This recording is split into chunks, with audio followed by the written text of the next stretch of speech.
네, 안녕하세요. 자, 이제 본격적으로 민사집행법 기본 강의를 이제 스타트했습니다. 민사집행법 들어가기 전에 전체적인 그러니까 민사집행법이 전체 민사법 전체에서 차지하는 지위 전체를 좀 조망할 필요가 있습니다. 민사법이에요. 민사법. 민사는 사법이고 우리 오리엔테이션 시간에도 간단히 언급했던 것처럼 이 사법은 개인들 사이의 법적인 분쟁, 권리 의무를 중심으로 하는 분쟁을 다투는 법입니다. 예컨대 갑이 을에 대해서 1억 빌려준 돈 못 받고 있다. 즉 A라는 돈 받을 1억 받을 권리가 있다. 이 권리 OX를 공부하는 법이 실체법이고 민법입니다. 그래서 민법상 여러분은 그 수많은 조문을 판례를 중심으로 해서 이 갑에게 A라는 권리가 있다 또는 없다 라는 이제 판단을 하는 거죠. 자, 권리가 있다라고 합시다. 있다. 돈 받을 권리. 근데 을이 채무자가 자발적으로 그 채무를 변제하지 않으면 이 갑이 이 A라는 권리, 실체법상 A라는 권리에 만족을 얻을 수가 없죠. 그리고 이 A라는 권리가 존재하는지 여부를 판단하는 사실들. 저 A라는 권리의 존부를 판단하는데 필요한 사실들, 그걸 요건, 필요한 A라는 권리의 요건이 되는 사실들을 뭐 A, B, C, D 이 수많은 것들이 여러분이 실체 민법을 가지고 판단하는 거예요. 이 요건 A, B, C, D 이것들을 기초로 해서 판단을 합니다. 예컨대 A라는 사실을 예컨대 소비대차 계약을 맺었다. 돈 빌리는 계약을 맺었다. 계약 사실. 그리고 계약만 맺었다고 해서 돈 받을 권리가 있는 건 아니죠. 내가 돈을 줬다. 1억을 빌려줬다. 1억을 계좌 이체로 빌려줬다. 빌려준 사실. 그리고 돈을 1년 동안 빌려주기로 했다. 근데 그 1년 이행기라고 하죠. 이행기가 이제 돈 갚기로 약속한 날짜가 도래했다. 그럼에도 불구하고 지금 저 채무자가 백제라, 나 돈 빌린 적 없다. 라고 거부하고 있을 때 이러한 사실들이 인정이 되면 갑에게 A라는 권리가 존재하는 거죠. 자, 이러한 것을 이런 요건 사실에 기초해서 법리를 적용해서 갑에게 A라는 권리가 있다 없다를 판단하는 것이 민법이에요. 소멸시효 10년이 완성되면 소멸했기 때문에 권리가 없게 되죠. 이런 소멸시효 사실까지도 다 고려해서 최종적으로 갑에게 A라는 권리가 있는지를 판단하는 게 민법입니다. 그런데 이 민법은 거기서 끝나요. 권리 OX에서 이 권리를 이제 실현하는 자발적으로 채무자가 이행하지 않았을 때 실현하는 절차가 필요하죠. 그러한 것을 절차법이라고 합니다. 이 절차법은 크게 이 절차는 소송 절차와 집행 절차가 나뉘어져 있어요. 소송 절차, 집행 절차. 자, 제가 이제 비유적으로 얘기를 하는데 이 실체법과 절차법의 영역은 완전히 구별되는 영역입니다. 이 실체법상 갑에게 A라는 권리가 존재하기 위해서 이 4가지 사실이 필요하다라고 전제합시다. A, B, C, D라는 사실. 이 사실이 모두 충족되어야 갑에게 A라는 권리가 있다라고 전제합시다. 그런데 갑에게 A, B, C, D, 갑과 을 사이에 A, B, C, D라는 사실이 그런 증거가 사실이 존재하는지 여부는 민법에서는 거기에 대해서는 관심이 없어요. 이러한 사실은 진실한 것으로 주어집니다. 돈을 빌려줬다. 여러분 객관식 문제를 풀 때에도 돈을 빌려줬는지 안 빌려줬는지 이거 가지고 다투지 않잖아요. 주어진 사실이에요. 진실한 사실로 주어집니다. 이거를 신의 영역, 이 사실은 진실한지는 신은 다 알고 있죠. 이게 신의 영역이에요. 사실 자체가 거짓이다, 진실이다 이건 묻지 않아요. 그냥 진실한 사실로 주고 주어진 사실을 바탕으로 해서 권리가 있는지 없는지를 판단하는 게 민법의 영역입니다.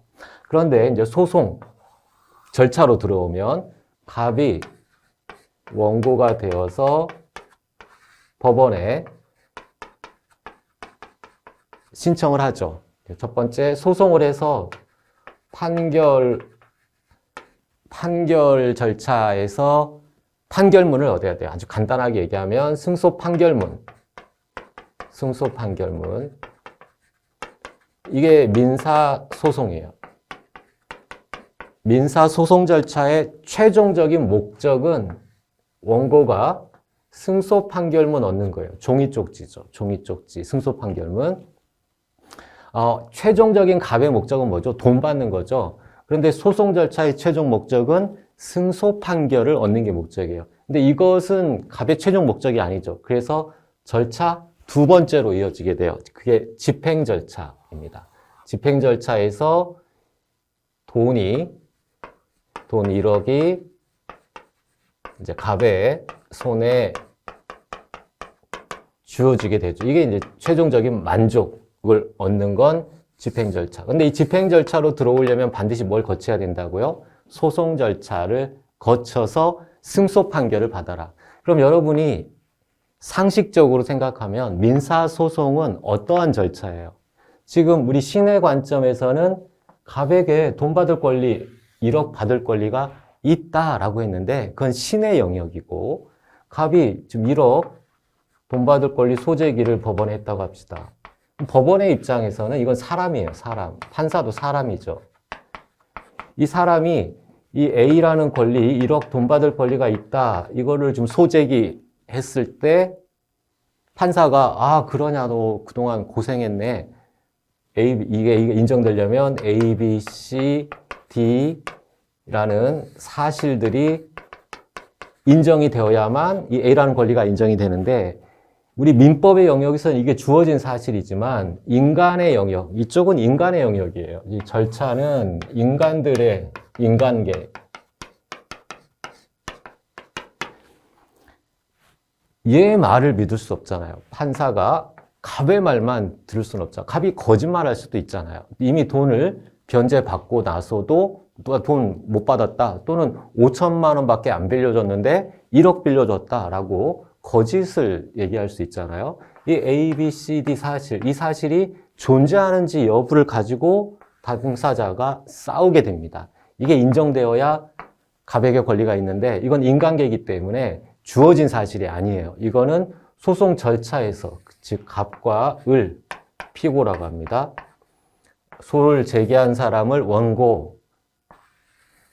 원고에 의해서 법정에 끌려 나와서 소송에 휘말리게 된 사람을 피고라고 했고, 이 세 사람이 원고, 피고, 그리고 판사, 법원, 이 세 사람이 서로 싸우게 돼요. 그것이 소송 절차입니다. 이러한 싸움의 결과 A, B, C, D라는 사실이 인정되어야 되는데 이러한 사실을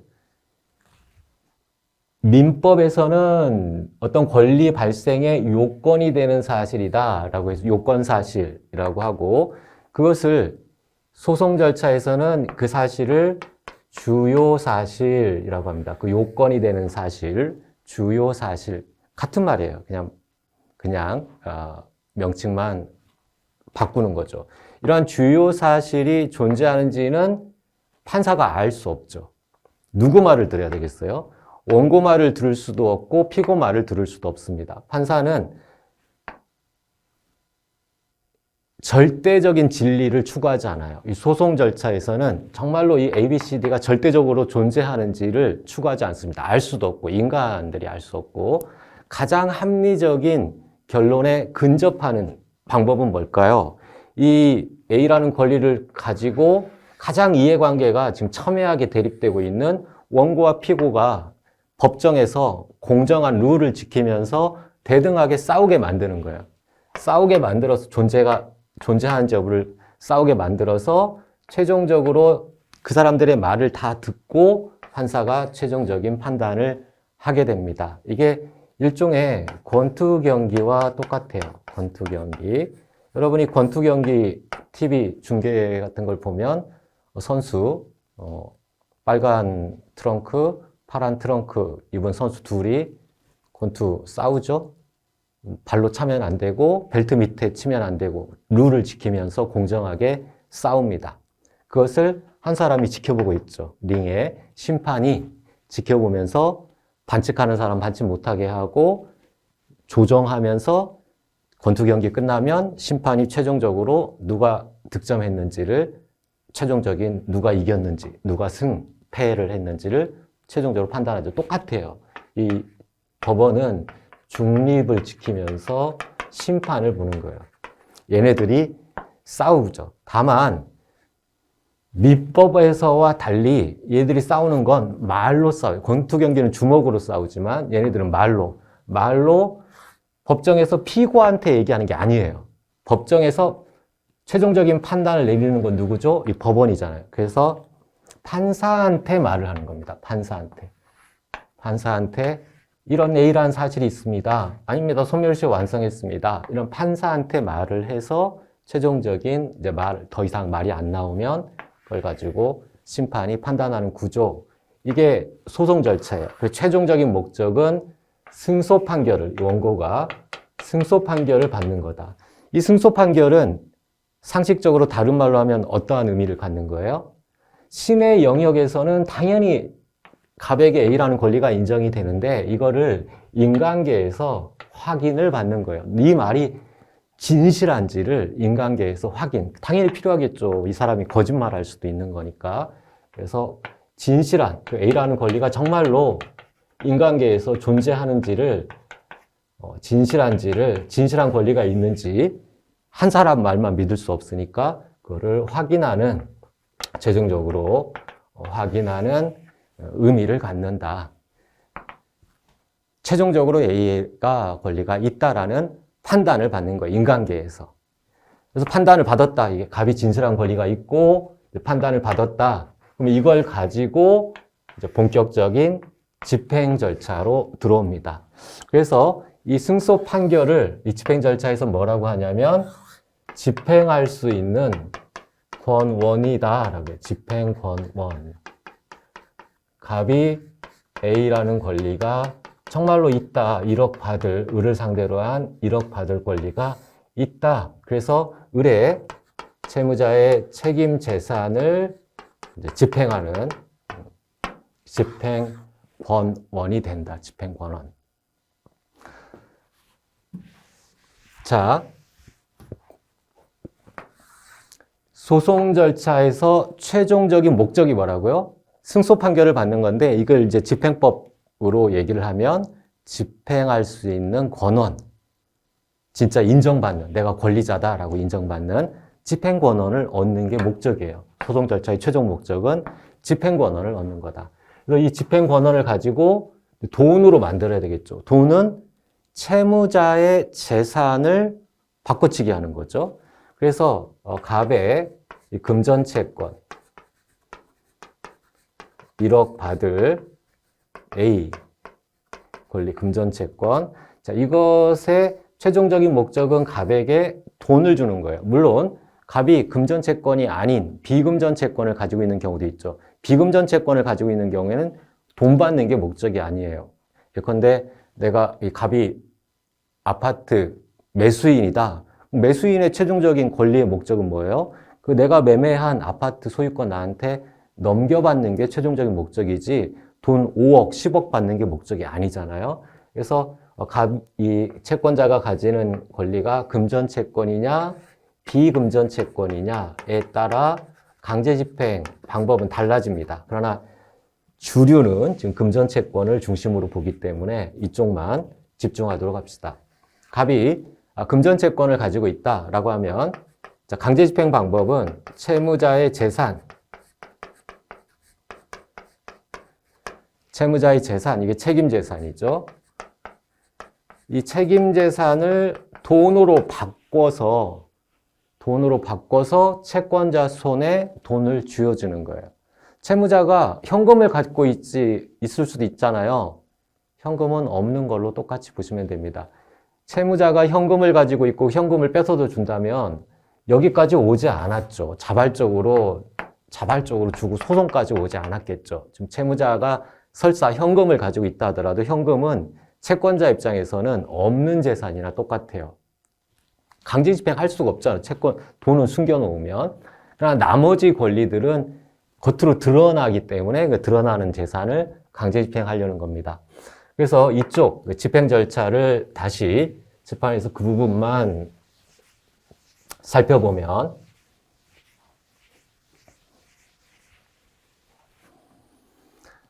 자, 실제 민법에서 갑에게 A라는 권리가 있다, 없다 판단. 이게 이제 절차로 들어와서 소송법에서 집행권원, 갑, 승소 판결, 집행권원을 얻었다. 자, 이걸 가지고 집행 절차로 들어와요. 집행법.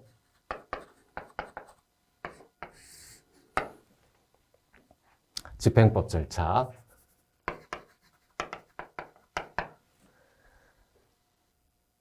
그런데 채무자의 재산, 채무자의 책임재산이라고 합니다. 채무자의 책임재산이 여러분이 민법에서 재산 하면 크게 두 종류죠. 재산권 하면 물권과 채권이 있습니다. 물건에 관한 권리인 물권과 채무자에 대한 채권. 마찬가지예요. 채무자의 재산은 둘 중에 하나겠죠. 물건이거나 채권이거나 물건에 관한 물권이거나 채권이거나. 그래서 물건은 부동산, 채무자가 예컨대 부동산을 소유하고 있다 또는 동산을 소유하고 있다. 이 둘 중에 하나겠죠. 그리고 채권. 이렇게 있는데 우리 민사 집행법은 이 민법적인 이런 분류지만 민사 집행법은 이렇게 분류합니다. 부동산과 동산. 동산은 지금 이게 유체동산이죠. 유체동산과 이쪽 이 채권을 따로 물권과 대비되는 쪽으로 분류하지 않고 채권 플러스 알파의 권리를 이렇게 분류를 해요. 집행 방법을 채무자의 책임재산을 부동산에 대한 강제집행과 동산에 대한 강제집행으로 나누고, 동산은 우리 민법에서 말하는 동산이 유체동산이에요. 유체동산에 대한 강제집행과 채권 그 밖의 재산권에 관한 강제집행. 이거는 큰 체계적으로는 동산에 대한 강제집행에 해당한다는 이야기예요. 자, 이렇게 분류해서 검토를 하는데, 부동산에 대한 강제집행은 당연히 경매죠, 경매. 그 부동산을 채권자한테 줄 수 없잖아요. 지금 채권자가 금전채권이란 말이에요. 갑이 가지는 A라는 권리가 1억 돈 받을 금전채권, 돈 받을 채권이요. 그러니까 이 부동산을 줄 수는 없잖아요. 채권자한테. 권리 만족은 그 권리 내용대로 만족을 시켜야 되니까. 그래서 이 경매라는 건 그 부동산을 환가하는 거예요. 환가. 현금화. 돈으로 바꾸는, 이 물건을 현금으로 바꾸는 거예요. 현금화. 현금화해서 채권자 손에 주어집니다. 본질적으로는 현금화해서 채권자에게 손에 돈을 쥐어준다. 그런데 채무자가 이 부동산 지금 강제집행 위험성이 있으면 재산을 빼돌릴 수 있잖아요. 그래서 일단 빼돌리지 못하게, 처분하지 못하게 압류를 하고, 그 다음에 현금화, 가장 최고가를 써낸 사람한테 낙찰을 시켜서 낙찰 대금을 받아서, 그러니까 부동산이 돈으로 바뀌는 거죠. 현금으로. 이게 없어지고 현금으로 바뀌는, 이게 현금화. 그 다음에 채권자 손에 주어지는데, 채권자가 여러 명이면 순위에 따라 골고루 나눠줘야 되는 배당. 그래서 경매 절차는 크게 이 세 단계가 핵심이에요. 처분하지 못하도록 채무자 묶어두고 압류, 그다음에 최고가 써낸 사람한테 낙찰시켜서 그 부동산을 현금으로 바꾸고, 낙찰 대금 현금화한 다음에 채권자들에게 평등하게 순위에 따라 나눠준다. 그럼 갑이 최종적인 만족을 얻게 되죠. 압류 현금화 배당. 이게 부동산이에요. 동산도 본질적으로 이것과 비슷한 구조로 가거나 보다 간이한 절차가 있습니다. 간이 절차가 좀 차이가 있어요. 본질적으로는 같다. 채권은 채무자가 가진 재산이 채권이다. 채권은 경매 이렇게 가는 게 아니고 추심명령 또는 전부명령이라는 방식으로 갑니다. 물론 다른 권리는 차이가 있지만 가장 많이 쓰는 건 추심명령, 전부명령. 이쪽은 경매가 아니에요. 강제집행 방법이 경매가 아니다. 부동산은 경매, 유체동산도 본질적으로는 경매, 경매 이외에 간단한 절차가 있고 채권은 경매가 아니라 추심명령, 전부명령의 방식으로 강제집행, 최종적인 만족을 얻게 한다. 이게 이제 전체적인 그림입니다. 자, 다시 핵심만 정리하면 그 신의 영역이에요. 그 사실이 존재하는지 여부는 신은 다 알고 있고 진실한 사실로 주어지는 거고 이 소송법에서는 내 말이 거짓이 아니다, 거짓 아니다라는 걸 법원에 의해서 확정하는 거예요. 법원에서 확정시키고 이거 확정된 걸 집행권원이라고 했죠. 거짓이 아니다, 진실하다라는 확정. 그리고 이걸 가지고 이제 채무자의 책임재산의 유형별로 채무자 책임재산 유형별로 집행 방법이 다르다. 부동산이라면 이쪽으로, 동산이라면 이쪽, 동산 유체동산과 채권으로 나눠서 집행 방법이 다르다. 다른 그 절차들을 하나씩 공부를 합니다. 자, 이게 강제집행이라고 그래요. 이러한 집행을 강제집행.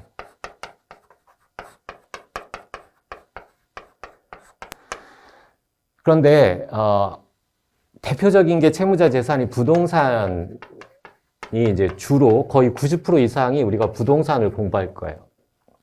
채무자 재산, 부동산을 어떻게 채권자는 금전 채권자를 중심으로, 금전이 아닌 경우도 있지만 금전 채권, 그 뼈대예요. 채권자가 돈 받을 권리가 있다.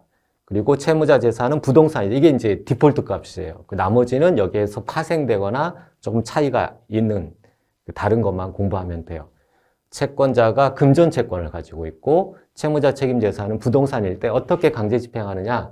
그래서 강제 집행 방법 배웠어요. 집행 권원, 소송 절차에서 진실하다, 내가 진실한 권리자다라는 걸 확정을 받아서 그걸 집행 권원이라고 하고 그걸로 채무자 부동산에 대해 강제 집행한다, 경매를 한다. 3단계로 이루어진다. 압류 현금화 배당 절차로 이루어진다. 이게 큰 뼈대입니다. 그런데 경우에 따라서는 이런 집행 권원이 필요 없는 경우가 있어요. 집행 권원이 불필요한 경우. 즉 소송 절차를 거치지 않고 바로 경매로, 부동산 경매로 갈 수 있는 경우가 있습니다. 왜 그럴까요? 자, 이런 소송 절차는 최종적인 목적이 뭐라겠어요? 이 신의 영역에서 존재하는 갑의 돈 받을 권리를 법원, 판사 앞에서 확정을 받는 절차라겠죠. 네 거짓말 아니구나. 이에 대립되는 둘이 충분히 싸운 최종적인 결과, 너 진실한 권리자구나 라는 걸 확정받는 거라겠어요. 그런데 그렇게 진실한지 아닌지에 의심의 여지가 없을 정도로 확정된 경우, 그것이 담보권 실행 경매죠. 담보권 실행 경매. 자, 담보권 대표적인 게 저당권이에요. 저당권 실행 경매. 저당권을 설정한다라면 여러분 부동산 등기법 공부를 좀 하면 알 수 있는데, 등기는 등기 권리자와 등기 의무자가 공동으로 신청합니다. 즉 누가 그 저당권 등기가 격려되면 불이익을 받는 자예요. 등기 의무자, 대표적으로 소유자. 소유자가 자기 제발로 등기소에 가서 자기한테 불리한 행위를 했어요. 즉 이득을 얻는 자와 불이익한 자가 자발적으로 가서 등기를 했다. 진실하다고 보는 거죠. 진실하다. 자기가 불리한 걸 자발적으로 한 거니까. 그래서 굳이 소송 절차를 거칠 필요가 없다. 이 담보권 실행 경매는 이미 저당권 등기를 할 때 그 소송 절차에서 말하면 피고에 해당하는 채무자가 자기 자발적으로 진실하다고 추정되는 저당권 등기를 채권자한테 격려해 줬단 말이에요. 그러니까 굳이 이 집행권원 자체를 요구하지 않습니다. 담보권 실행 경우에는 집행권원이 필요 없다. 대신 이 집행권원 대신에 뭘 주면 돼요? 뭘 제공하면? 저당권 등기가 돼 있다라는 서류, 담보권 등기가 돼 있다는 서류만 제출하면 그것이 진실한 권리자인 것으로 증명이 된 거니까 그에 기초해서 바로 경매 절차로 가게 됩니다. 그 두 번째, 이런 저당권 등기가 아니라 하더라도 돈을 빌려줄 때, 갑이 을한테 돈을 빌려줄 때 변호사 사무실에 찾아가서 공정증서를 작성했다. 그 공정증서에 채무자가 내가 만약에 나중에 1년 내에 돈을 못 갚으면 이걸 가지고 강제집행해도 좋습니다. 그걸 집행수락의 의사표시라고 해요. 집행수락의 의사. 공증인 앞에서, 즉 변호사 앞에서 불이익을 받는 자가 자기가 자발적으로 내가 1년 내에 돈 안 갚으면 이걸로 강제집행해도 좋다. 그러면 그게 진실성이 담보되잖아요. 그래서 그걸 집행증서라고 합니다. 변호사 돈 빌려줄 때 이미 변호사 앞에서 작성한 그 집행증서가 있으면 그게 집행권원이 돼요. 소송을 안 해도 된다. 그래서 부동산 경매가 강제집행, 자, 나머지는 생략을 하고 채권자가 금전채권을 가지고 있고 채무자 재산을 강제집행하는데 채무자 재산이 부동산일 때 이걸 디폴트 값으로 잡자고 했어요. 금전채권자, 채무자 재산, 책임재산은 부동산. 여기에 대한 강제집행, 채권자가 만족을 얻는 절차를 보면 첫 번째는 승소 판결을 받아서 소를 제기해서 승소 판결을 받아서 이 판결을 가지고 강제집행하는 방법, 부동산 강제집행을 하는 방법이 있었고, 두 번째는 집행증서,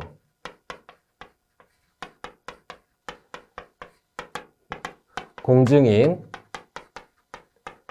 변호사 사무실에 가서 공증 자격이 있는 변호사 사무실에 가서 집행수락에 돈을 빌릴 때 보통 이걸 먼저 작성을 해요. 소송을 하려면 시간이 오래 걸리니까 이거 생략하기 위해서 집행증서를 받아 놓으면 공정증서, 정확한 표현은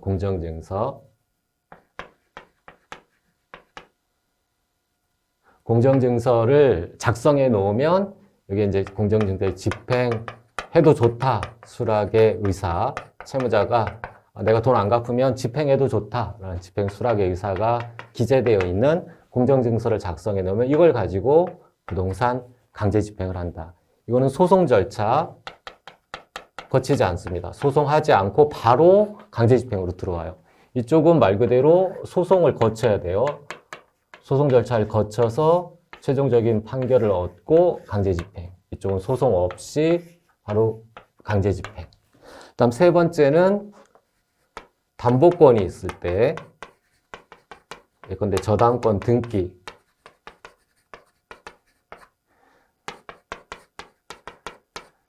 저당권 등기가 있으면 이걸 가지고 바로 경매로 들어온다. 근데 이거는 강제집행,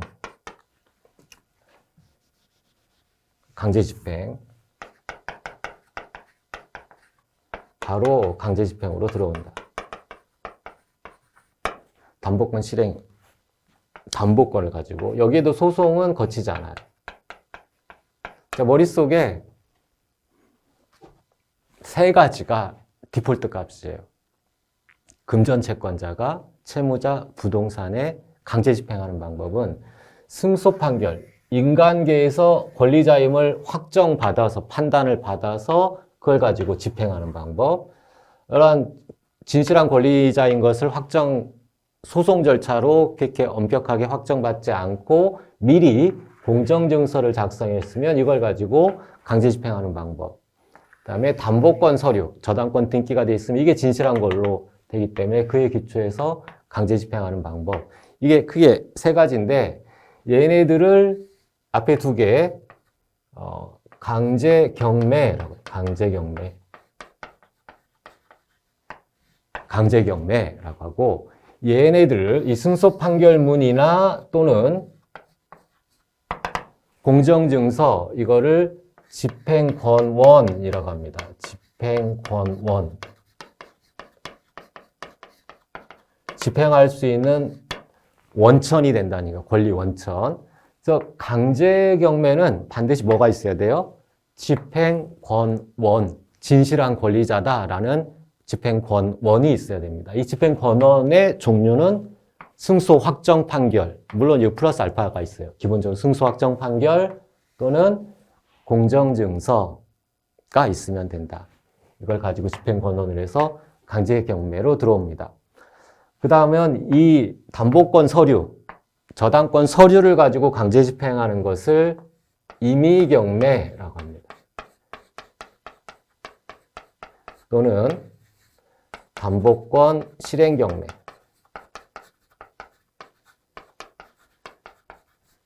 담보권 실행경매.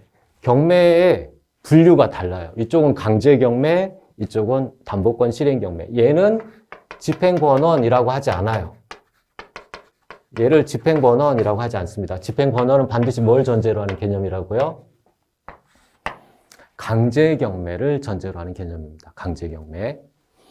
강제경매를 전제로 하는 개념이 집행권원. 그리고 좀 어려운 개념이 집행문이라는 개념이 있어요. 집행문. 집행문. 얘네들의 집행문은 강제경매에서만 문제되는 거예요. 이쪽은 집행권원 없잖아요. 그냥 담보권 실행경매를 가지고 바로 집행하는 거예요. 강제경매에서는 경매를 하려면, 이 강제경매로 들어오려면 요건이 있어야 된다. 요건. 이 강제경매를 하기 위한 요건. 첫 번째는 여러분 지금 공부했죠? 집행권원이 있어야 됩니다. 즉, 승소 확정 판결이 있거나 또는 공정증서를 작성해 놓거나 이 둘 중에 하나가 집행권원이 돼요. 이게 있어야 강제경매할 수 있는데 이것만 가지고 강제경매하는 게 아니라 여기에 하나 더 있어야 돼요. 집행문. 집행문이 있어야 돼. 집행문. 집행문. 승소, 이제 공정증서 빼고 이쪽으로 봅시다. 승소 확정 판결만 가지고 있으면 그건 집행권원이 돼요. 근데 그것만 가지고 바로 경매 신청 절차로, 경매 절차로 들어오는 게 아니라 요건이 두 개라고 했어요. 집행권원에 집행문까지 있어야 됩니다. 이 집행문이 뭐냐? 승소 판결을 예를 들면, 피고는 원고에게 몇 월 며칠까지 1억 원을 뭐 지급하라. 라는 승소 확정 판결을 받았다고 해봐요. 그럼 그 확정 판결문 뒤에다가 이 판결은 집행할 수 있다. 한 문장이에요, 한 문장. 이 판결은 누가 누구에게 집행할 수 있다. 라는 그 문장. 이게 문장이에요, 문장. 이 한 문장을 거기에 도장 꽝 받아야만 두 개가 갖춰지고 강제경매를 할 수 있다. 그럼 이거 왜 있는 거냐? 이 집행문 왜 받아야 되느냐? 열심히 지금 몇 개월 동안 소송에서 승소 확정 판결 받았으면 바로 집행하지. 이 집행문은 왜 필요하냐? 이 공정증서도 마찬가지예요. 이 집행문이 필요한데 승소 확정 판결이나 공정증서 이 진실한 걸로 증명이 됐는데 집행문 왜 필요하냐? 여러분이 소송을 한다고 해봐요. 자, 제대로 된 채무자는 소송하기 전에 돈을 갚겠죠. 인간적으로 돈 빌려준 사람 자기가 아쉬울 때 돈을 빌렸으면 약속한 날짜에 대부분은 갚을 거예요. 한 90%는. 그런데 한 10%는 배째라라고 버틴단 말이에요. 그리고 소멸시 완성됐다. 뭔가 좀 다툴 만한 여지가 있는 것 같아서 다퉈요. 소송에서 최종적으로 졌어요.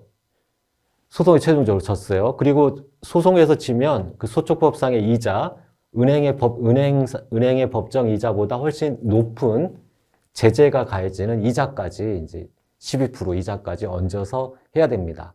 그러면 승소 확정이 되면 이제 알아서 채무자가 갚을 수도 있죠. 그러니까 굳이 집행 절차, 강제 경매 절차로 가지 않아도 승소 판결만 받은 상태에서도 채무자가 알아서 갚을 수 있어요. 그러면 경매로 안 들어가잖아요. 무슨 말이냐면 시간적인 간격이 있다는 이야기예요. 여기서 승소 확정되고 승소 확정 3월 1일 날 최종적으로 승소 확정됐다고 해봅시다. 판결이 확정됐어요. 승소 판결이 확정. 그리고 여기는 5월 1일이고 여기는 4월 1일입니다. 그리고 이쪽에서 강제 집행해요. 경매 신청. 이 경매 신청하는 게 이제 경매 신청에서 경매 개시하는 거. 경매 개시. 강제 집행 개시. 당사자 신청에 따라 이제 진짜 강제 집행을 개시하는 거. 경매 개시. 이 사이에 대체로 시간적인 간격이 있다는 얘기예요. 바로 승소 확정문 판결 받자마자 바로 강제 집행하는 게 아니라 대체로 시간적인 차이가 있죠. 이 사이에 변제를 할 수도 있잖아. 변제. 채무자가 알아서 이제 더 이상 다툴 수가 없구나. 그래서 알아서 변제.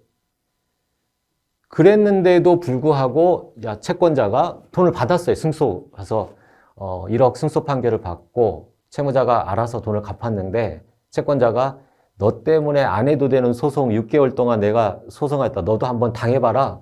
그래서 이미 돈도 변제 받았는데 승소 판결 있잖아요. 승소 판결 이걸 가지고 바로 강제 집행 들어올 수도 있잖아요.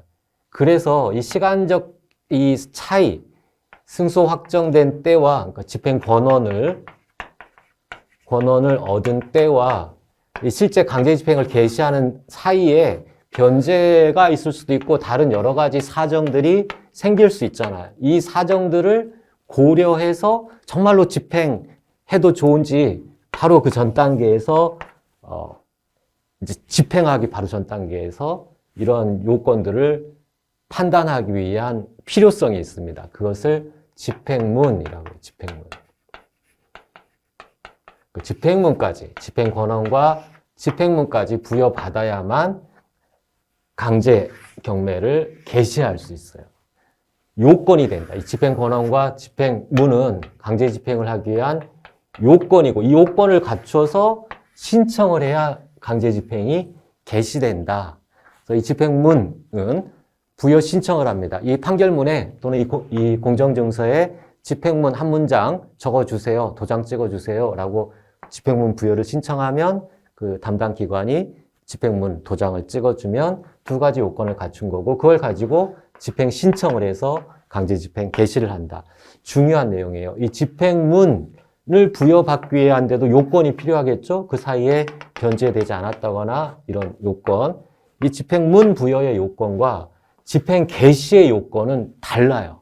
집행문을 부여받기 위한 요건과 집행을 개시하게 한 요건은 차이가 있다. 이 사이 또 시간적인 차이가 있고 다른 사정이 개입될 수 있으니까 이 절차가 집행문을 부여받기 위한 요건 이거는 강제 집행의 요건이고 강제 집행 자체를 할 자격을 갖추는 요건이고 집행 개시 요건 집행을 착수해서 개시하는 개시 요건은 차이가 있다. 이건 달라요. 집행문을 부여받기 위한 요건이냐, 집행 개시 요건이냐, 이제 앞으로 이걸 물어볼 거예요. 이 담보 제공이 담보 제공해야 되는 게 집행문을 부여받기 위한 요건이냐, 집행 개시 요건이냐, 또는 상환 이행 판결에서 반대급부, 매매 계약에서 매도인이 매수인에게 매매대금 이행하라, 지급하라, 승소 판결을 받았을 때 매매대금 지급받는 것과 소유권 이전 의무는 동시행 관계잖아요. 상환 이행 판결을 하는데 이 상환 이행 판결에서 자신의 소유권을 이전할 반대급부의 의무 이행이 집행문을 부여받기 위한 요건이냐? 아니다. 그거 반대급부를 지급하지 않아도 집행문은 받을 수 있고 집행을 개시할 때, 개시 신청을 할 때 필요한 요건이다. 두 개를 구별해서 집행문 부여 요건인지 개시 요건인지를 구별해서 기억을 합니다. 것들이 시험에 아주 핵심적으로 나오는 내용이에요. 반드시 알아야 되고, 하나 힌트를 주면 집행문을 부여받기 위한 요건은 이거는 법원에서예요. 법원에서. 그러니까 신중한 법리적인 판단, 좀 고도의 법리적 판단이 필요하니까 법원이 하는 거예요. 근데 이 집행 개시 요건은 간단한, 누구라도 간단히 확인할 수 있는 집행관. 좀 떨어지죠. 법원보다. 판사보다는 좀 떨어지는 이 집행관이 간단히 누구라도 여러분도 할 수 있는 이 요건 충족 여부는 여러분도 할 수 있는 간단한 것들이에요. 왜 이걸 나눴겠어요? 집행문 절차와 집행 개시 요건의 절차를. 이 집행 절차는 신속하게 바로바로 확인해서 신속하게, 여기는 날짜를 정해서 야 이거 이 요건은 충족하지 않은 것 같은데 다른 증거 가져와, 이건 좀 더 신중하게 법리적으로 판단할 필요가 있는 집행문을 부여받기 위한 요건과 집행을 개시하기 위한 요건, 이건 단순한 사실적인 것들, 간단한 것들, 이런 것들을 집행 개시 요건으로 하고 있습니다. 개념상 구별된다. 그래서 정리하면 이러한 집행 권한이 필요한 그러한 경매 절차를 강제경매라고 하고, 이런 강제경매가 이루어지기 위한 강제집행 요건으로는 두 가지다. 집행 권한과 집행문이 있어야 된다. 집행문은 집행문 부여 신청을 해서 발급받게 되는데, 이 집행문을 부여하기 위한 요건들이 필요하다. 그리고 이러한 요건, 집행 권한과 집행문까지 받았다. 그럼 그걸 가지고 집행 개시하는데, 이 집행 개시할 때의 요건은 또 별도로 다르다. 집행문을 부여받기 위한 요건과 집행 개시 요건은 차이가 있고, 그 부분에 좀 초점을 둬야 되는데, 판단하는 기준은 얘네들은 조금 법리적인 판단이 필요한, 시간적으로 좀 필요한 것들이고, 이 집행 개시 요건은 집행관이 간단하게 바로바로 확인할 수 있는 간단한 것들로 이렇게 업무 범위를 분류해 놨다. 그래서 어떠한 것이 집행문 부여 요건이고 어떠한 게 집행 개시 요건인지는 이제 공부하면서 유익 있게 봐야 된다. 이 개념을 명확하게 구별을 해야 됩니다. 그다음에 담보권 실행 경매는 집행 권한 자체가 필요 없으니까 이런 집행문이나 이런 개념들이 있을 수가 없겠죠. 그냥 바로 경매 절차로 흘러가게 됩니다. 임의 경매 또는 담보권 실행 경매라고 해요. 전체적인 개관을 살펴봤어요. 그리고 이제 본격적으로 민사 절차를 이제 개관을 받고 본격적으로 민사 집행법 조문이 어떻게 돼 있는지 조문 체계에 대해서 살펴보도록 합시다. 네, 민사 집행법 조문을 한번 살펴보도록 하겠습니다. 여러분이 공부를 할 때 가장 기본이 되는 건 조문이에요. 우리 교과서를 공부하는 것은 조문을 이해하기 위한 하나의 도구가 교과서이기 때문에 반드시 법전을 옆에 두고 내가 어느 파트를, 법전 속에서 어느 파트를 공부하고 있는지를 항상 그 나침반을 조문에 두셔야 됩니다. 자, 우리 민사집행법 조문은 큰 체계를 보면 총칙, 강제집행, 담보권 실행경매, 보전처분, 이렇게 네 파트로 되어 있어요. 이 네 파트를 다시 분류를 하면 이 총칙이 여러분 공부할 때 총론, 강론 이렇게 공부를 하잖아요. 민법 총칙, 그리고 민법 각칙, 민법 각칙 안에는 물권법, 채권법이 존재하고 있고, 또 채권법이라는 것도 채권 총칙, 채권 각칙, 총론, 강론이라고 하잖아요. 모든 법이 총론과 강론으로 되어 있어요. 그래서 민사집행법도 이 총칙이 민법으로 치면 민법 총칙에 해당하는 거예요. 나머지가 이제 각칙이죠. 각칙으로는 강제집행, 담보권 실행경매, 보전처분 이 세 파트로 이루어져 있다.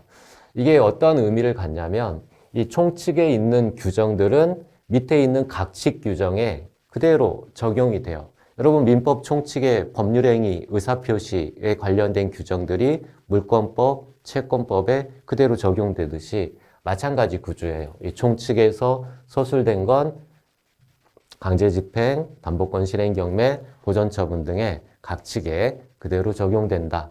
그런데 이제 문제는 이 강제집행, 즉 각칙의 첫 번째 파트인 강제집행은 이게 가장 양이 많고 핵심인 부분인데 많으니까 우리 민법에서도 채권법이 가장 핵심이잖아요. 계약 자유의 원칙상. 그 채권법이 양이 많다 보니까 채권 총론, 채권 강론 나누듯이 강제집행도 총론, 강론으로 나뉘는 거예요. 그래서 강제집행 총칙, 금전채권에 기초한 강제집행, 비금전채권에 기초한 강제집행으로 나뉘어 있다. 결국에 이 총칙과 이 총칙, 그러니까 민사집행법 총칙과 강제집행 총칙, 이게 핵심이에요. 우리 교과서에, 우리 기본서에는 이걸 구별하지 않고 강제집행이 본질이기 때문에 이걸 섞어서 서술을 하고 있는데 어쩔 수 없이 기본서니까 어쩔 수 없지만 여러분이 머릿속에는 이 조문으로 조문상의 민법 총칙처럼 민사집행법 총칙과 강제집행, 각칙상의 강제집행의 총칙 나눠서 조문으로 기억을 하시기를 바랍니다. 자, 살펴보면 민사집행법 총칙에는 뭐 서론 큰 의미가 없고 크게 있는 것은 집행의 주체, 집행기관과 당사자, 그리고 절차와 관련된 총칙들 규정을 두고 있습니다.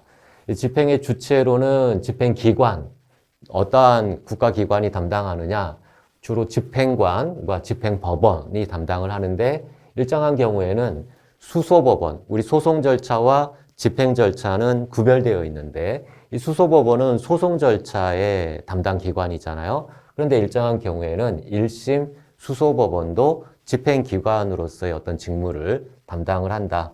1심 수소법원. 당사자에는 말 그대로 강제집행을 청구하고 당하는 당사자와 그와 관련된 이해관계자로 나뉘어 있고 절차와 관련된 총칙으로는 일단은 신청 4조에서 신청은 서면으로 한다라고 규정을 하고 있어요. 서면. 여러분이 나중에 보게 되면 이 총칙 맨 마지막 23조 규정에서는 이 모든 절차에 관련된 규정을 다 규율할 수는 없고 이 절차와 관련된 가장 기본법은 민사소송법이에요. 그래서 민사소송법에 있는 절차와 관련된 규정을 우리 밑에 강제집행, 담보권 실행 경매, 보존처분 등의 강제집행 절차에 준용한다라고 되어 있어요. 즉 민사소송법 규정이 준용이 됩니다. 근데 민사소송법에서 신청, 당사자가 국가기관에 신청하는 방법은 말 또는 서면으로 하고 있어요. 말 또는 서면. 즉, 말 또는 서면으로 한다라는 민사소송법 규정을 이 민사집행법에도 준용하는데 따로 4조에 규정을 두고 있잖아요. 4조에서 서면으로 한다. 무슨 말이에요? 이 규정이, 준용 규정이 일반법이고 이게 특별법이에요. 특별법.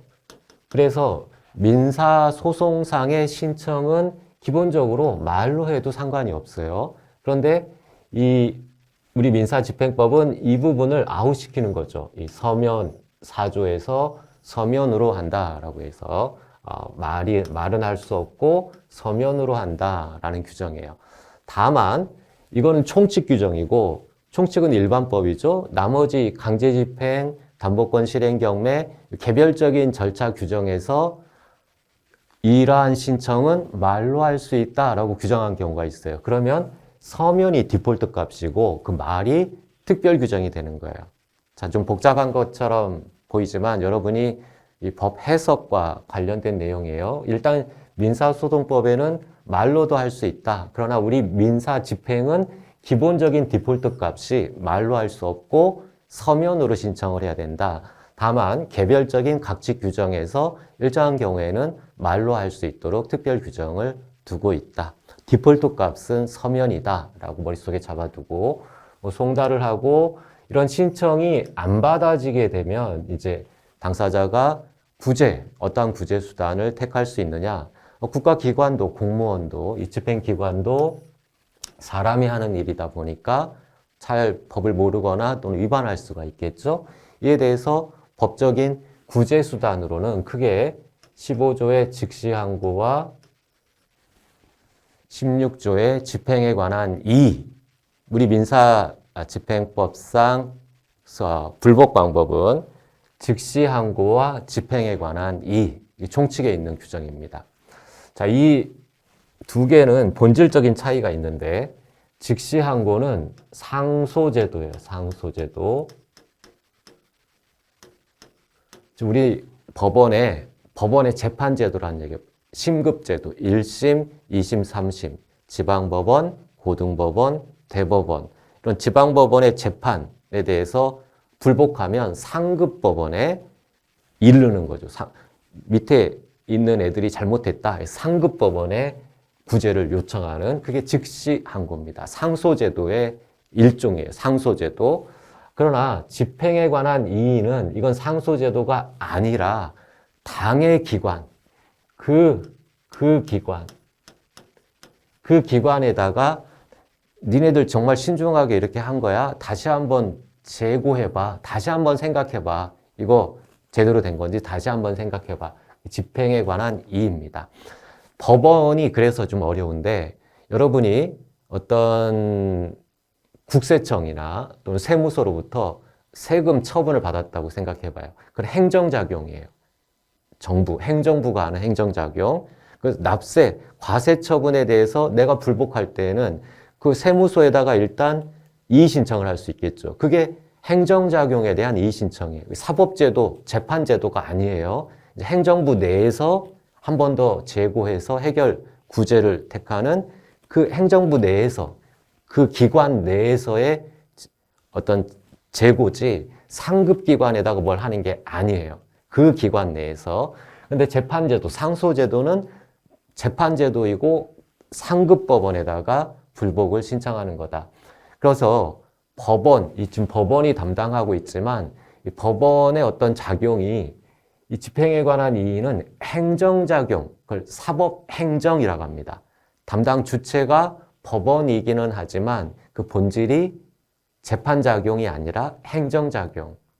그래서 그 기관 내에다가 이의신청을 하는 거예요. 이거는 기관 밖에 상급기관에다가 즉시항고를 하는 거. 이 본질적인 차이예요. 집행에 관한 이의, 즉시항고. 물론 이 나머지 이제 강제집행이나 이 각칙상에도 이 집행에 관한 이의의 특수한 규정들이 있어요. 즉, 이 16조는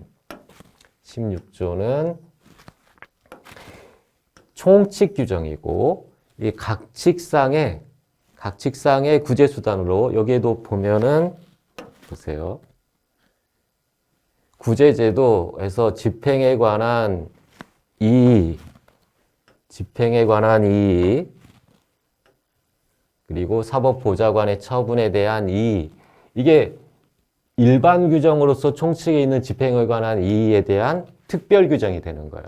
여러분 이게 막 섞여 있어서 이 체계를 잡지 않으면 민사집행법은 헤어나지를 못해요. 조문상에 이건 총칙 규정이고 이거는 특별 규정이다. 그래서 위법한 집행에 이런 집행에 관한 이의나 사법보좌관 처분에 대한 이의, 이쪽에 관한 특별 규정이 되는 겁니다. 그리고 별도로 이제 소를 제기하는 건 따로 있고, 자, 이렇게 지금 절차 총칙의 이 구제제도에 대해서 살펴봤고, 나머지 기타 규정으로 비용 예납, 담보, 관할 이런 짜투리 규정들이 있습니다. 즉, 민사집행법 총론 규정에서 가장 중요한 건 이런 집행 주체에 관한 개념들, 특히 1심 수소법원이 담당한다라는 것. 절차와 관련돼서 이 신청 부분, 디폴트 값이 뭐라고 했죠?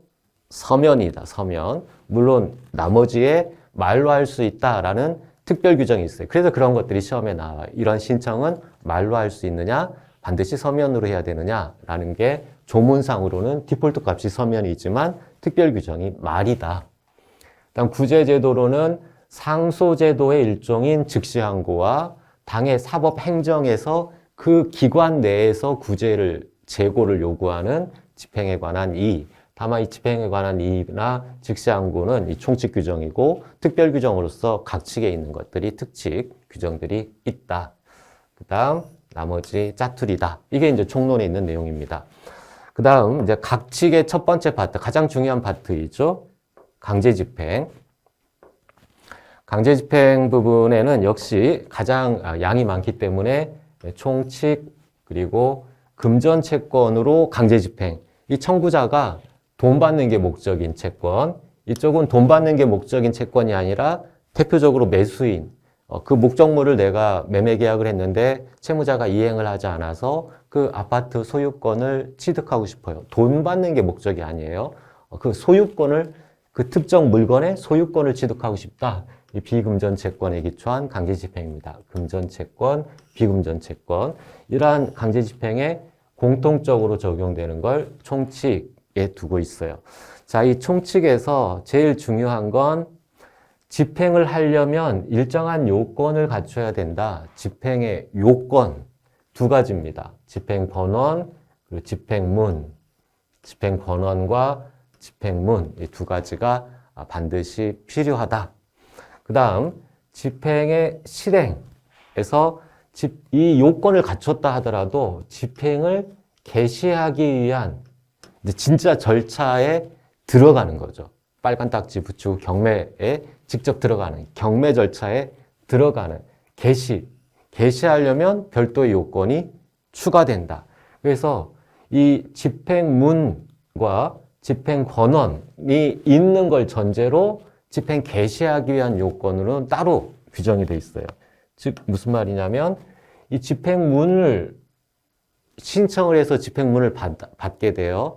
이 집행문을 받게 되기 위한 요건하고 집행을 개시하기 위한 요건은 구별되어 있어요. 여러분이 집행권원에 대해서는 조금 공부하면 쉽게 알 수 있어요. 근데 집행문을 부여받기 위한 요건과 집행 개시를 하기 위한 요건은 다르다. 이게 분리되어 있잖아요. 이 두 개를 구별하는 게 중요하다. 이쪽과 이쪽은 구별한다. 집행의 요건, 특히 집행문을 부여받기 위한 요건과 집행 개시를 하기 위한 요건에 차이가 있다. 그 뉘앙스를 잘 기억하시기 바랍니다. 그 다음에 여기에서도 마찬가지로 구제수단으로 위법한 부당한 집행에 대한 구제수단의 규정들을 차례대로 두고 있습니다. 총칙의 내용들. 그래서 이 부분을 여러 번 읽어보세요. 그리고 민사집행법 총칙에 관한 이 절차 총칙 부분도 여러 번 읽어보시기 바랍니다. 이쪽과 두 개가 이제 합쳐져서 민사 강제집행에 대한 총칙의 역할을 하게 되는 거예요.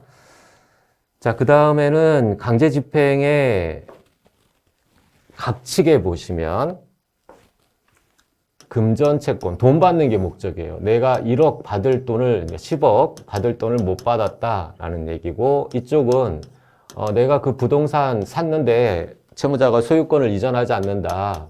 소유권을 내가 넘겨받아야 되겠다. 그 물건의 소유권을 넘겨받아야 되겠다. 목적 자체가 달라요. 자, 그러면 금전채권, 채권자가 가지는 채권의 내용이 금전채권이 돈 받는 게 목적이에요. 그러면 채무자 재산을 팔아치워서 현금으로 만든 다음에 그 현금을 채권자 손에 쥐어줘야 되겠죠. 그래서 반드시 현금화 절차가 필요합니다. 채무자의 재산을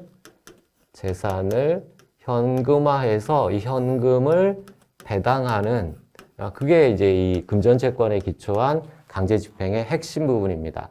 이 채무자의 재산, 책임재산이라고 합니다. 이 채무자의 책임재산을 현금화해서 배당. 그러면 채무자의 책임재산은 크게 물건일 수도 있고, 부동산일 수도 있고, 동산일 수도 있죠, 물건. 그리고 권리일 수 있어요.